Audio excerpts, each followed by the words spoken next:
আগামী শুক্রবার এদেশের গণতন্ত্রকামী মানুষের আশা ভরসার এক অনন্য প্রতীক, শত নিপীড়ন নির্যাতন ভোগ করে যে অবিসংবাদিত নেত্রী দেশনেত্রী বেগম খালেদা জিয়া তার চিরচেনা আপোষহীন রাজনৈতিক নেতৃত্বের মাধ্যমে গণতন্ত্র ফেরানোর দুর্বার আন্দোলনে গোটা জাতিকে তিনি উদ্বুদ্ধ করেছেন।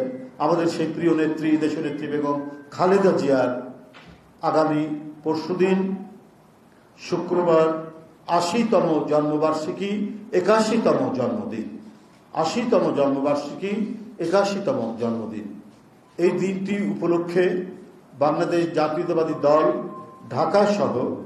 ঢাকা কেন্দ্রীয় কার্যালয় সহ সারা দেশে বিএনপির কার্যালয়গুলোতে অথবা মসজিদে দোয়া মাহফিল অনুষ্ঠিত করবে।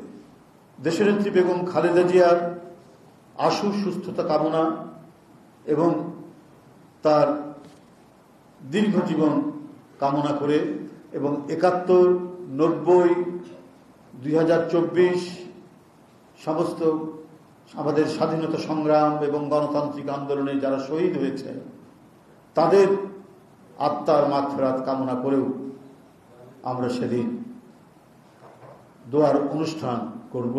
বাংলাদেশ জাতীয়তাবাদী দলের সারা দেশের বিভিন্ন কার্যালয়ে আমাদের বিভিন্ন ইউনিট এই কর্মসূচিটি পালন করবে। দোয়া ও মিলাদ মাহফিলের কর্মসূচিটি পালন করবেন। আগামী পরশুদিন শুক্রবার দেশনেত্রী বেগম খালেদা জিয়ার ৮০তম জন্মবার্ষিকী এবং ৮১তম জন্মদিন উপলক্ষে আমাদের দোয়া এবং মিলাদ মাহফিলের এই অনুষ্ঠান একেবারেই অনাড়ম্বর এই অনুষ্ঠান। কোনো কেক কাটা বা অন্য কোনো এর সাথে কোনো কর্মসূচি থাকবে না। শুধু তার দীর্ঘ জীবন কামনা করে এবং তার আশু সুস্থতা কামনা করে, তার রোগ মুক্তি কামনা করে আমাদের দোয়া এবং মিলাদ মাহফিল এই কর্মসূচিটি আমি আপনাদের সামনে ঘোষণা করব।